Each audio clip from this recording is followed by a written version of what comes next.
Three, two, and one. Good afternoon. Thanks so much for joining us here on 9 News Watch. I'm Chris Bianchi, and today we've got two special guests to discuss COVID-19 in the Hispanic community here in Colorado. And today we are chatting with Dr. Ricardo Gonzalez Fisher, a medical expert with Servicios de la Raza, as we always do. Thanks for joining us here again, Doctor. And today we've also got Vanessa Bernal with the Colorado Department of Public Health and Environment, a regular guest with us as well. Thanks to you both for joining us here today. Thank you, Chris. Thank you, Doctor. Thank you, Vanessa and Chris, and everybody who's watching us. We appreciate having you. And if you want to get involved and if you have a question in either English or in Spanish, we're about to flip over to Spanish. So if you do have a question in Spanish, we will gladly take that as well. Please email me at chris.bianchi@9news.com and I'll make sure it is answered. But today, as always, we will start in Spanish, en español. Y con eso, hola y buenas tardes a todos. Vamos a hablar sobre COVID-19 en la comunidad hispana en Colorado en español con el doctor Ricardo González Fisher y Vanessa Bernal con el Departamento de Salud Pública de Colorado. Buenas tardes y gracias por estar con nosotros hoy. Muchas gracias, Chris. Gracias por tenernos, Chris.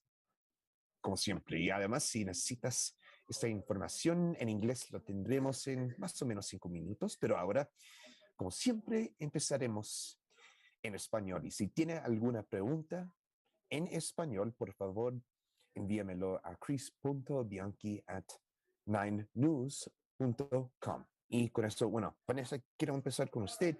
¿Y puede darnos una idea sobre los números de casos, hospitalizaciones y vacunas de COVID en Colorado en este momento, por favor? Por supuesto, Chris. Al día hay 307 nuevos casos reportados, 28 nuevas muertes entre los casos reportados. Hay 77 personas hospitalizadas, de las cuales el 60% de estas personas no están vacunadas. 11 nuevas hospitalizaciones, admisiones en hospitales. Y siempre les doy el promedio de los 7 días de positividad. Ahora estamos en 4.63%. Recordemos que en las semanas pasadas este número era menor. Entonces han aumentado un poco los casos. Y entre la comunidad hispana se ha movido un poco lo que es el índice de vacunación. Tenemos 39.83% de personas en la comunidad hispana vacunadas. Ese es el número de las personas que reportan su etnicidad y raza. Sabemos que hay un número de personas que no reportan su etnicidad y raza, pero en base a un pronóstico y a un modelo, se estima que en total hay un 47.95 personas de la comunidad hispana vacunadas al día, Chris. Bueno, gracias por esta información, Vanessa. Bueno, doctor, yo quiero empezar también con usted, con grandes noticias que recibimos ayer, que la gran noticia que salió esta semana fue la eliminación del mandato de mascarilla en los aviones. ¿Debería la gente seguir usando mascarillas en los aviones, doctor? Gracias por la pregunta, Chris. Yo pienso que desde el punto de vista de protección personal o protección de las gentes que nosotros queremos, es muy importante seguir usando la mascarilla. No debemos irnos nada más por el mandato. Como mencionó Vanessa, los casos están subiendo en el estado de Colorado. La población hispana está vacunada a la mitad. Nosotros estamos en un lugar donde vamos, si hay gente que no conocemos, debemos asumir que la mitad de las personas no están vacunadas. Y vamos a llevar eso a nuestra familia. Entonces yo les recomendaría más un poco de sentido común que esperar a que tengan un mandato para usar la máscara o para no usarla. Bueno, doctor, ¿cuáles son otros grandes lugares públicos donde las personas deberían seguir usando mascarillas, en su opinión? Sí, vamos, lugares donde va uno a estar sentado mucho tiempo con personas que no conoce. Ejemplo, va uno a sacar una licencia de conducir, o va uno a el consulado a estar sentado en la sala de espera, o va uno a una clínica. Probablemente el caminar dentro de un centro comercial si no hay mucha gente, podría uno estar sin su máscara, pero igual estamos ante muchas personas que no conocemos y que no sabemos su estatus de vacunación. Yo sí me cuidaría un poquito más. Y doctor, finalmente, ¿puede contarnos sobre la clínica de vacunas que Servicio de la Raza está organizando hoy el martes? Pero también yo sé que está haciendo algo con el consulado mexicano también.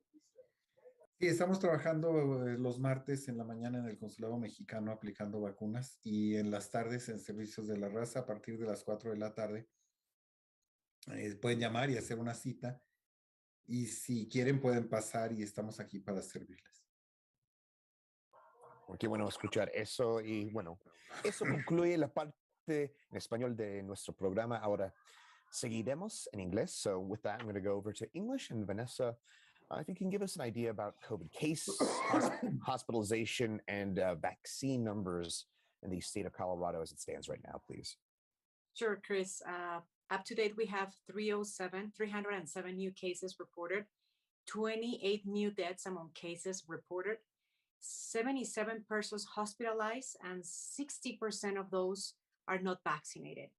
11 new hospital admissions, and the 7-day moving average positivity that I have shared before here in these segments is 4.63%.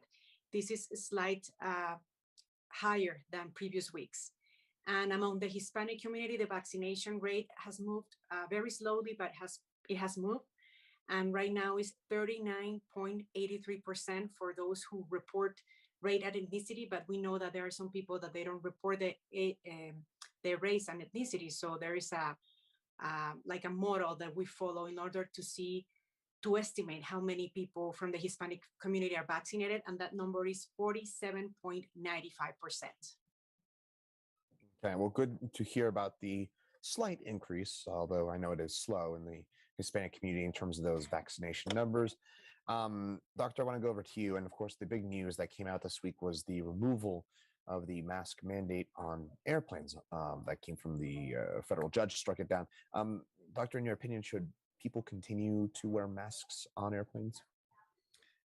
Thank you for that question, Chris. And I believe that people should be using a little bit more of a common sense. As Vanessa was saying right now, the numbers of positive tests, the rate of positive tests is increasing here in the state of Colorado. And as she was also mentioning, at least 1 out of 2 people in the Hispanic community isn't vaccinated. So just as common sense, wherever we go, half of the people are not going to be vaccinated. If there are people we don't know, it's better to be protected and not to take a virus to our home. So I will wear a mask. The problem with just using these, following mandates only, instead of following common sense, is more political than real. So I would just urge the people to keep using their common sense in this.